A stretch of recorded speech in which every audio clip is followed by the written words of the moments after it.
India چاند پر پہنچ چکا ہے اور مسلمان ابھی یہ سوچ رہے ہیں کہ ہم کب چاند پر پہنچیں گے۔ انڈیا کے چندریان 3 نے 14 جولائی کو اڑان بھری اور 24 اگست کو چاند پر جا پہنچا۔ انڈیا کے علاوہ USA وغیرہ ممالک بھی پہلے چاند کا چکر لگا چکے ہیں۔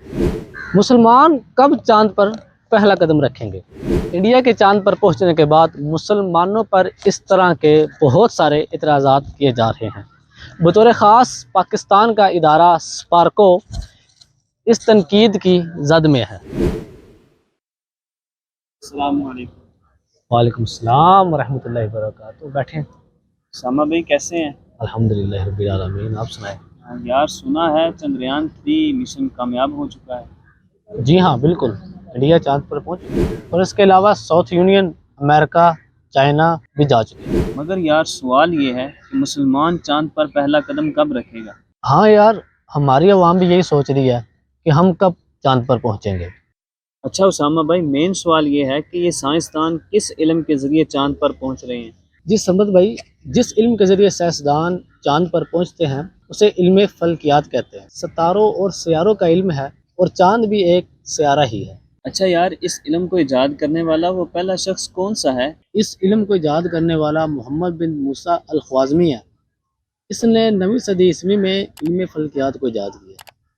ماشاءاللہ، یہ جو نام ابھی میں نے آپ کو بتایا ہے یہ سائنسدان مسلمان تھا۔ اچھا ماشاءاللہ۔ جی، ایک اور مزے کی بات بتاؤں آپ کو۔ جی ضرور، کیوں نہیں۔ 1938 میں فاروق الباز، یہ مصر کے رہنے والے تھے، یہ سائنسدان تھے۔ انہوں نے اپولو پروگرام کے تحت ناسا میں کام کیا اور انہوں نے ہی چاند کے مشن کے لیے لینڈنگ کی جگہ کو منتخب کیا اور خلا بازوں کو ٹریننگ دی۔ اچھا، یہ بھی مسلمان تھے؟ یہ تو ہمارے لیے بڑے فخر کی بات ہے کہ مسلمانوں میں اتنے بڑے بڑے سائنسدان گزرے ہیں۔ جی، انہی کے ایجاد کیے ہوئے علوم سے مسلمان تو کیا غیر مسلم بھی فائدہ اٹھا رہے ہیں۔ اگر ہماری قوم تاریخ کا مطالعہ کرے تو سب کچھ واضح ہو جائے گا کہ غیر مسلموں کی ترقی کا اصل راز مسلمان ہی ہیں۔ اچھا ماشاءاللہ۔